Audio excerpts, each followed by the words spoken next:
Dels 700 socis en els seus inicis, únicament com a club de golf, els més de 2.300 actuals i amb l'objectiu d'aconseguir-ne un miler més en els propers mesos.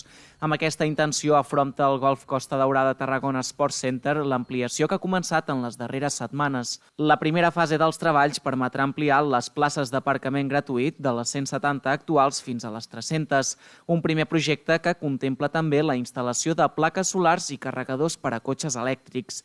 El pla esportiu serà el protagonista de la segona fase dels treballs. Així, a les actuals 7 pistes de pàdel se'n sumaran 3 més, fins a arribar a la 10a. Una ampliació de pistes que podria arribar a les 14 en un futur. També es construiran noves pistes de tenis amb 2 més, una de terra batuda i una altra de caire poliesportiu.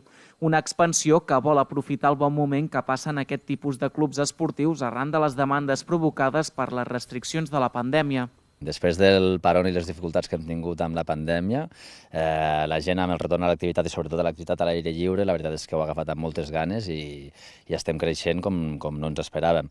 A més, aquí es junta que el projecte és nou, que tenim un entorn envidiable, tenim una instal·lació esportiva molt completa i la veritat és que la resposta està sent espectacular. D'aquesta manera, el Golf Costa Daurada consolida la seva aposta com a club esportiu global més enllà del golf, amb gimnàs, piscina i oferta completa de tenis i pàdel.